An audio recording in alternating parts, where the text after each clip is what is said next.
ప్రొద్దుటూరులో కన్న తల్లినే అత్యంత కిరాతకంగా హత్య చేసినటువంటి యశ్వంత్ ఉదాంతం ఎంత సంచలనంగా మారిందో మనందరికీ తెలిసిందే.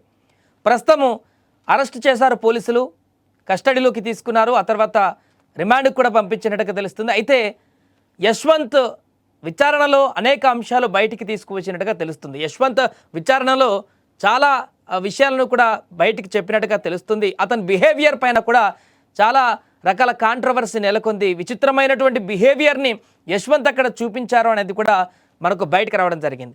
ఇప్పుడు మరొక ట్విస్ట్ ఏంటంటే, యశ్వంత్ అక్కడికి వెళ్ళిన తర్వాత, జైలుకు వెళ్ళిన తర్వాత పోలీస్ అధికారులతో ఒక సరికొత్త సెంటిమెంట్ జ్వాలను రగిల్చినట్టుగా కనపడుతుంది. నిన్నటి వరకు అసలు ఏమాత్రం పశ్చాత్తాపం లేకుండా, ఏమాత్రం కనికరం లేకుండా, ఏమాత్రం బాధ లేకుండా, కన్న తల్లిని హత్య చేశాను అనేటువంటి ఏమాత్రం కూడా ఆ స్పృహ లేకుండా ఉన్నటువంటి యశ్వంత్కి సడన్గా తన తల్లికి గుర్తుకు వచ్చినట్టుగా ఒక కొత్త సెంటిమెంటల్ డ్రామాకి తెర తీసినట్టుగా కూడా ఒక సమాచారం అయితే తెలుస్తుంది. ఇప్పటికే పోలీసులు అన్ని కోణాలలో కూడా ఈ కేసుని క్షుణ్ణంగా పరిశీలిస్తున్నారు, దర్యాప్తు కూడా చేస్తున్నారు. అతను మానసిక స్థితిపైన కూడా అబ్జర్వ్ చేస్తున్నారు. హైదరాబాద్లో ఎలా ఉండేవాడు, ఎవరితో ఉండేవాడు, అతను ఏ రకంగా ప్రవర్తించేవాడు, దీనికి సంబంధించి కూడా ఆరా తీస్తున్నారు.